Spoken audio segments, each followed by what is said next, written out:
കൃത്യമായി പറഞ്ഞാൽ വർഷം ഓർമ്മയിലില്ല. എങ്കിലും ഞാനൊരു 1-ാം ക്ലാസ്സിലോ 2-ലോ മറ്റോ പഠിക്കുന്ന സമയത്താണ്. 90കളുടെ തുടക്കത്തിൽ തിരഞ്ഞെടുപ്പ് ആവേശം കൊടുമ്പിരി കൊണ്ടിരിക്കുന്ന ഒരു കാലം. ഞങ്ങളുടെ കൊച്ചു ഗ്രാമവും ആവേശത്തിമുറപ്പിലാണ്. ഇന്ന് അന്യം നിന്നുപോയ ഷട്ടറുകളില്ലാത്ത ചായക്കടകളുടെ ഉള്ളിലിരുന്ന് കേരളത്തിൻ്റെ രാഷ്ട്രീയം പുകഞ്ഞു. തട്ടുകടകളിൽ മുരിയുന്ന ദോശയ്ക്കൊപ്പം ഇടതും വലതും ഇരിഞ്ഞു. താമരയും ആമ്പലും കേട്ടുകേൾവി മാത്രമായിരുന്ന അക്കാലം. എനിവേ, കാര്യങ്ങളിങ്ങനെയൊക്കെയായിരുന്നെങ്കിലും ഇടതൻ്റെ വീട്ടിലെ ഒഴിഞ്ഞ പഞ്ചസാര ടിന്നുകൾ നിറഞ്ഞിരുന്നത് വലതൻ്റെ വീട്ടിലെ പഞ്ചസാര ടിന്നുകളിൽ നിന്ന് പകർന്നു തന്നെ. വലതൻ്റെ വീട്ടിലെ ഒഴിഞ്ഞ അരിപ്പാത്രത്തിന് ടെൻഷനൊട്ടുമില്ല.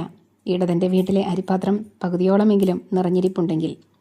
അങ്ങനെ ചൂടൻ തിരഞ്ഞെടുപ്പ് കാലവും കടന്ന് അന്തിമവിധി വന്നപ്പോൾ അന്ന് ജയിച്ചത് ഒരു ഊഹം വെച്ച് കോൺഗ്രസ് ആയിരുന്നു കേട്ടോ. പക്ഷേ എങ്ങും ഉയരുന്ന വെടിക്കെട്ടും പൂത്തിരികളും നമുക്കെന്ന് എന്ത് കോൺഗ്രസ്, എന്ത് കമ്മ്യൂണിസ്റ്റ്, രണ്ടായാലും പടക്കം പൊട്ടുന്ന സൗണ്ടിനേക്കാൾ വലിയ രാഷ്ട്രീയം ഒന്നും അറിയില്ലല്ലോ. അന്ന് രാത്രിയിലെ വിജയപ്രകടനങ്ങൾക്കിടയിലാണ് ആ കല്ലുകടി ഉണ്ടായത്. അന്ന് ടാറിടാത്ത നാട്ടുവഴികളിലൂടെ ടയർ കഷ്ണങ്ങളും കത്തിച്ചു പിടിച്ച് ആവേശത്തോടെ മുദ്രാവാക്യം വിളികളുമായി പോയ രാഷ്ട്രീയ പാർട്ടിക്കൊപ്പം മുദ്രാവാക്യം വിളികൾ ഓരോ വീട്ടിലെയും കുട്ടിപ്പട്ടാളങ്ങളും ഏറ്റെടുത്തു. മുറ്റത്തിറങ്ങി നിന്ന് ആവേശത്തോടെ ഞങ്ങളും വിളിച്ചു കൂവി. അപ്പുറത്തെ വീട്ടിലെ ജോബിയേക്കാളും ഉച്ചത്തിൽ ഇപ്പുറത്തെ വീട്ടിലെ രമേശ് കൂവി. അതിനേക്കാൾ ഉച്ചത്തിൽ മായ. അങ്ങനെ ആവേശം അതിൻ്റെ ഉച്ചസ്ഥായി പ്രാപിച്ച് നമ്മുടെ പടിക്കലും ജാഥയെത്തി. പക്ഷേ പെട്ടെന്നാണ് അണികളിൽ ഒരാൾ നമ്മുടെ ഓപ്പോസിറ്റ് വീടിൻ്റെ നേരെ കത്തിച്ച ടയർ വീശി ഉറക്കെ വിളിച്ചു കൂവിയത്. കമ്മ്യൂണിസ്റ്റുകാരനായ രവിയേട്ടൻ്റെ വീടായിരുന്നു കേട്ടോ അത്. ചെത്തുകാരൻ രവിയേട്ടൻ എവിടെ പോയി, എവിടെ പോയി. ഞങ്ങളും ഒട്ടും കുറച്ചില്ല. മുറ്റത്തിറങ്ങി നിന്ന ഞങ്ങൾ കുട്ടിപ്പട്ടാളങ്ങൾ ഉറക്കെ ഏറ്റുപാടി, ചെത്തുകാരൻ രവിയേട്ടൻ എവിടെ പോയി, എവിടെ പോയി. കോൺഗ്രസ്സുകാരനായ എൻ്റെ അപ്പൻ്റെ കറകളഞ്ഞ ഭാര്യയായ എൻ്റെ സ്വന്തം അമ്മയ്ക്ക് കയ്യിൽ കിട്ടിയത് ചൂലിങ്കെട്ടാണ്. അതുകൊണ്ട് എൻ്റെ ചേട്ടൻ്റെ പുറത്ത് വീണ ആ ഞടിയിൽ നിന്നാണ് മുദ്രാവാക്യം വിളിക്ക് എവിടെയോ എന്തോ ഒരു സ്പെല്ലിംഗ് മിസ്റ്റേക്ക് വന്നു എന്ന് ഞങ്ങൾക്ക് മനസ്സിലായത്. സ്വിച്ചിട്ട പോലെ കുട്ടിപ്പട്ടാളത്തിൻ്റെ ആവേശം നിലച്ചു. എല്ലാ ആവേശങ്ങൾക്കും അതിർവരമ്പുകളുണ്ടെന്ന് ആദ്യമായി പഠിപ്പിച്ചത് അമ്മയുടെ ആ ചൂലും കെട്ടാണ്. അമ്മയ്ക്ക് നന്ദി. ആ ചൂലും ദ്രവിച്ചു പോയെങ്കിലും കൊണ്ടാടിയുടെ ചൂട് ഇപ്പോഴും ഫോസിലായി കിടപ്പുണ്ട് കേട്ടോ.